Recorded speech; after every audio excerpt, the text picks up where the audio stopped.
This lesson will teach you how to use sensory details in order to support the ideas in your writing. What are your five senses? You have your sense of sight, your sense of smell, your sense of sound, taste, and touch. How do these five senses get incorporated into a text? Well, we know that good writers use lots of vivid sensory details to make their writing more interesting for their readers. Let's look at some of the sensory details S.E. Hinton uses to make her story come alive in The Outsiders. In Chapter 1, she writes, "When I stepped out into the bright sunlight from the darkness of the movie house, I had only two things on my mind, Paul Newman and a ride home. I was wishing I looked like Paul Newman. He looks tough, and I don't. But I guess my own looks aren't so bad. I have light brown, almost red hair and greenish-gray eyes. I wish they were more gray because I hate most guys that have green eyes. But I have to be content with what I have. My hair is longer than a lot of boys wear theirs, squared off in back and long at the front and sides. But I'm a greaser, and most of my neighborhood rarely bothers to get a haircut. Besides, I look better with long hair."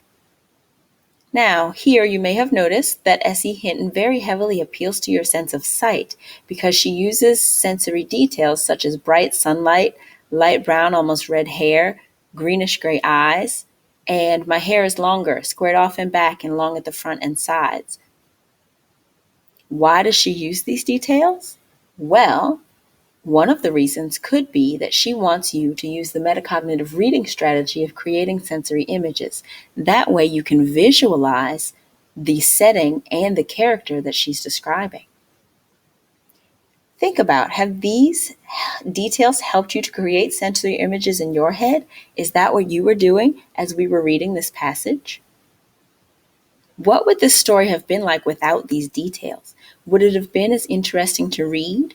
Would it have been as easy to imagine the setting or the character without these details included in the story? Now, let's think about doing this for ourselves. I have a sentence here, I am happy. How can I revise this sentence to make it more vivid for my readers? What sensory details can I include? Which senses should I appeal to in order to make this sentence come alive? Here's a way. I've written, "My grin shone like the sun as my heart overflowed with joy." Here, my readers can close their eyes and imagine what my smile looked like because I am so happy.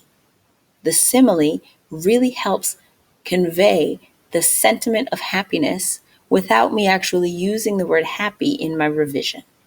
That's what you are going to try to do when you write your stories. Look back at your brain frame that you've used to plan your Outsiders writing task and consider how you can add relevant sensory details to your writing that make your story come alive.